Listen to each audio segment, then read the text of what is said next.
Guys, I'm playing a game called Verity, and apparently it has a box right here. Oh yeah, and I'm here with my friend Mateiscool93. Now, Donald Trump's global trade war escalates as dozens of countries are hit with new tariffs. You can't really talk.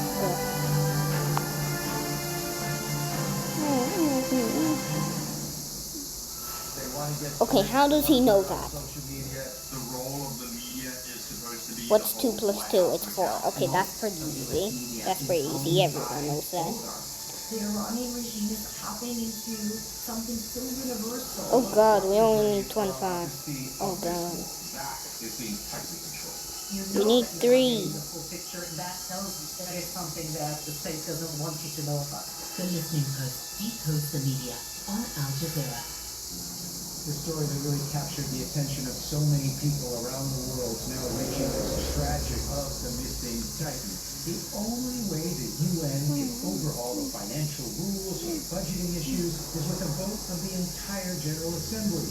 The protesters are here, they say. They want Israel to hear their message. Stop the genocide. In Ukraine, they have 3 drone training centers, and every week they graduate 100 soldiers who pass through this. Or false.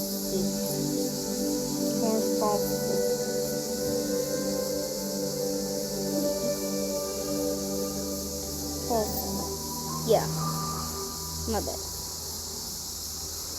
Take me with you. Take me with you. Take me with you. Some of America's largest trading partners have expressed their disappointment at new tariffs being imposed by Washington. Something is Dozens of countries have been targeted, with the Trump administration claiming they've failed to prevent the importation of goods produced with forced labor. What can I say? How disappointed we are in the decision of the United States Trade Representative to increase 10 wrong. Luckily, they're all behind the house. I know where these are. I have the bad ending. The good ending was just added. It was added like 3 weeks ago. How did he beat me?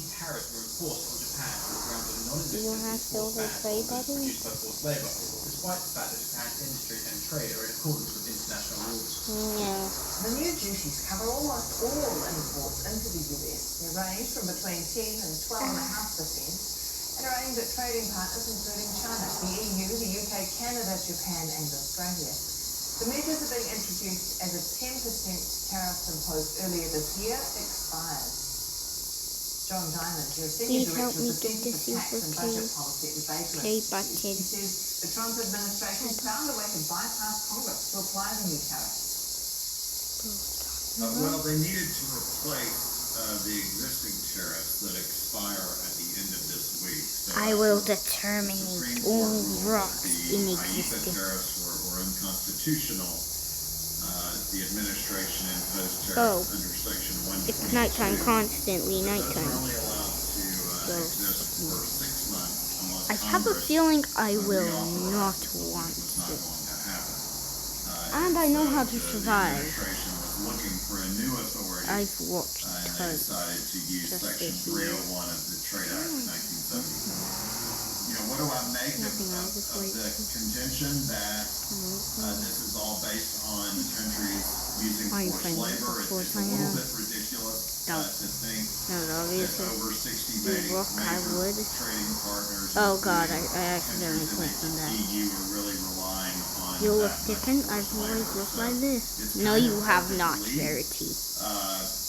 But I don't think the courts will want to overrule these tariffs Rock, as I they did with would. the IEEPA tariffs. We're continuing with this 10% number. I think Build for up the- specific countries we may see some retaliation. No, you will not Specifically poop. Canada, maybe Brazil. So the president passed some pretty substantial 50% tariffs on about 20 billion of Canadian goods, so I wouldn't be surprised to see them react. But for countries in the EU, this is very similar to what they were facing under Section 122, and I don't know why they would react now if they haven't already reacted to those. Okay, guys, I'm really good at this game, and I really like Verity so much. I literally think about it, and it sounds crazy, but he sometimes gives me nightmares. That's what I'm gonna say. Ow.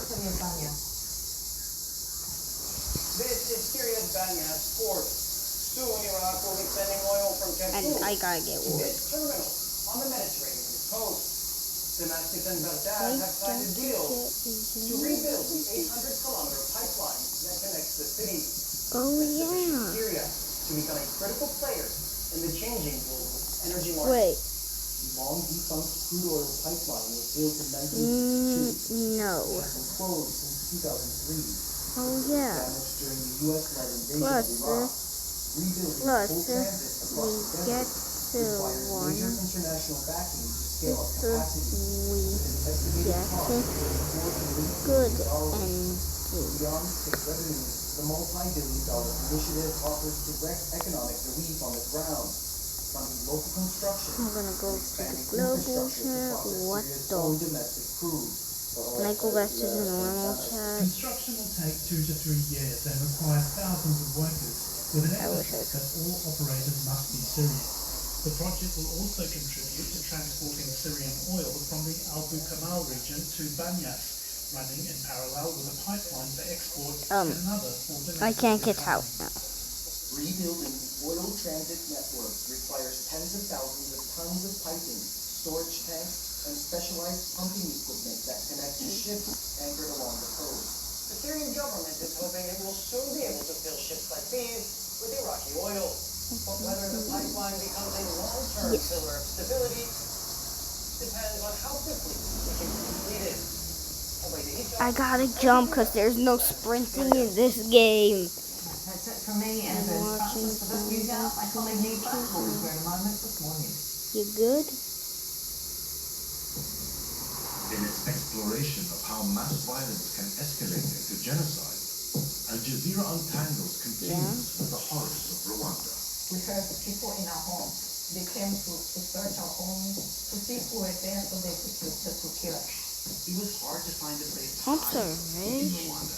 Teachers killing Okay, this is students, making neighbors me want killing to neighbors. sleep, and I'm not going Rwanda, well the genocide against the Tutsi on Al shower. Jazeera. A dangerous but vital mission. Firefighters providing people with a very basic need, drinking water. The family the church protects lives here in the privacy we have agreed to meet them here. It's taken so long, but we just have to keep going. I think that's coming.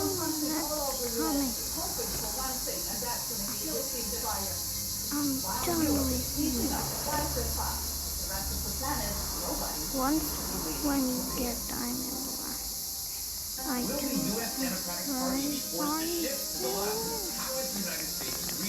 play button. I do survive show. Join me, Steve Clemens, every week where I'm going to bring you the latest analysis, pull apart fact from fiction. Your weekly take on US Wait, so does that not mean he knows where I am? devastating earthquakes damaged hospitals across La Guaira and overwhelmed local health services.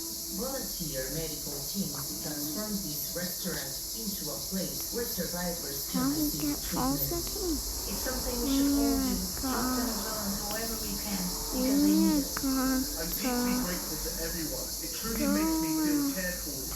Organizers say Go that they will keep this clinic open indefinitely as long as they have enough donations to do so. In a natural health system overwhelmed with this catastrophe, and spaces like this will continue to back be vital. for it. You gotta go past her to the house and come back first.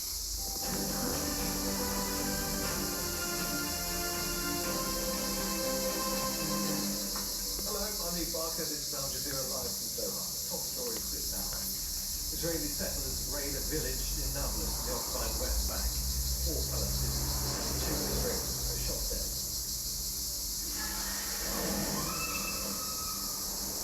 The United States again targets Iran with airstrikes, while Iran says it launched missiles at Jordan and Bahrain in response.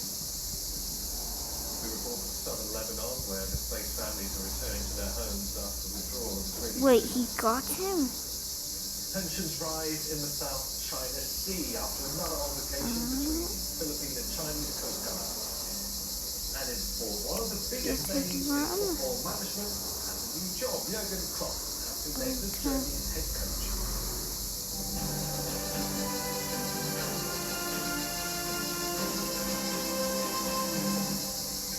So guys, I actually don't know how to beat this monster. I think I just gotta go past him. Yeah, that's right. Palestinian authorities say a group of about 20 Israeli settlers attacked the village of the town. The homes were fired upon. Witnesses say another 4 people were injured in the raid. These 2 Israelis were killed. The military ordered the flow of more troops to the area. Kick. And there's also been Israeli settler attacks on the villages nearby of Harasa and Atin. At least 8 Palestinians have been injured. Why is this dude just got kicked? Measures will be implemented after the attack. In a statement, he's now intensified military operations with the deployment of more Israeli troops across the occupied Okay. Leader Ibrahim joins us on the line now from Nablus. Leader, turning first, the latest on the ground. We are now getting confirmation that the 2nd Israeli has died following those violent confrontations in Nablus. What more are local sources telling you about the circumstances surrounding this 2nd death? And what's the latest on the casualties on the Palestinian side? Well, locals are trying to refute the Israeli army's narrative, which since the morning has been trying to portray the people who have raided the village of Tel as hikers. And they're saying that they came in armed, they raided the village with the intention to commit an attack against Palestinians in the area. When the Palestinians tried to defend themselves, the altercation was in truth between the Palestinians and the settlers, leading more and more Israeli soldiers to come into the area. Now, what happened is, as you can see from one of the videos, is a Palestinian was trying to take the weapon of one of the Israeli settlers. And then we've seen the Israeli forces and settlers shoot in a very random way, which is why Palestinians are saying that the bullet killed the 2 Israelis might have come from the Israeli army themselves, because they sporadically and without really focusing on who they're shooting. But we're also talking about 4 Palestinians who have been killed, whose only Israeli politicians, specifically that now we're talking about Netanyahu, who's in a tough position with the competition.